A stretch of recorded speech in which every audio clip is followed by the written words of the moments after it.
Subdomain Enumeration Practical. In this video, we'll explore the process of discovering subdomains for a target domain using various tools and techniques. So without any further ado, let's just get started. As mentioned earlier, subdomain enumeration is of two types, passive and active. So first, let's just start with passive subdomain enumeration. It is basically a form of enumeration in which we use the data that is already crawled on the internet. For example, VirusTotal aggregates information from multiple scanners, databases, and community submissions, which can be used to find subdomain relations and DNS lookups. Let us take a look at the output of VirusTotal for google.com. So navigate to virustotal.com and search for google.com. As we can see, within a few seconds, it gives out various kinds of information on google.com, including security checks, details, and relations. Now in the Relations tab, we can see that there is a subdomain section. Observe that Google has 4.5k subdomains registered to its name. We can also use different tools like Asset Finder, Amas, and SubFinder. These are open source tools that can be found on GitHub. On comparing all three, we can observe that SubFinder and Amas use more sources for gathering information as compared to Asset Finder. Hence, we'll use these to find subdomains of google.com. First, let's take a look at Amas, which was created by OWASP and is used to perform network mapping of attack surfaces and external asset discovery using open source information gathering. OWASP offers pre-built packages, Docker files, or source installation of Amas using the Go language. After successful installation, run the following command to enumerate subdomains of google.com. This will take some time. Till then, we will just take a look at the SubFinder.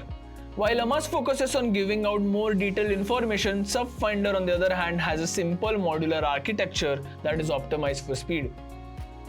Hence, the SubFinder is actually a bit faster as compared to Amas. SubFinder can be installed using the Go language installer or a simple sudo apt install command. After successful installation, run the following command to enumerate the subdomains of google.com. Wait a little while and observe that the results are very much faster as compared to Amas.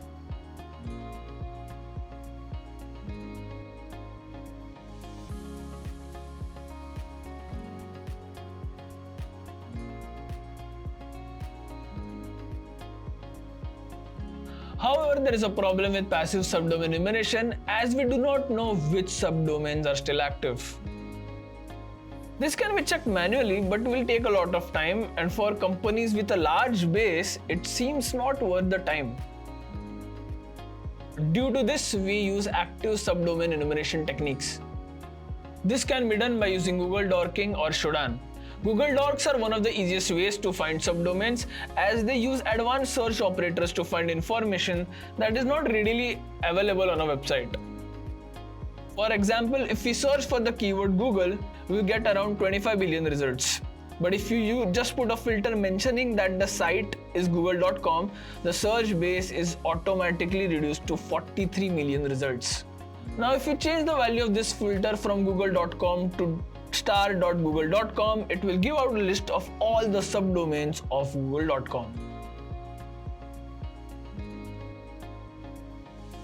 Similarly, we can use the Shodan search engine for enumerating subdomains or finding domains owned by google.com.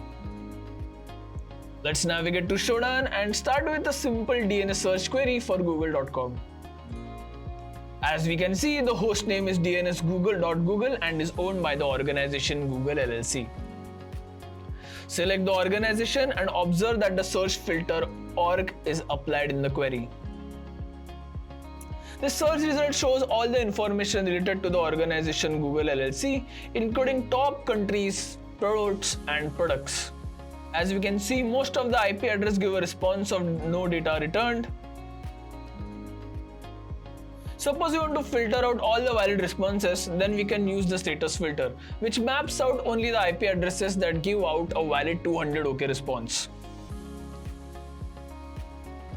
Observe that the results have decreased from 200k to 4.5k.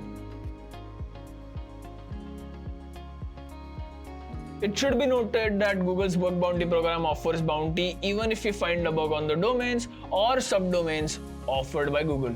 For example, a cross-site scripting vulnerability in mail.google.com was offered a bounty of $5,000.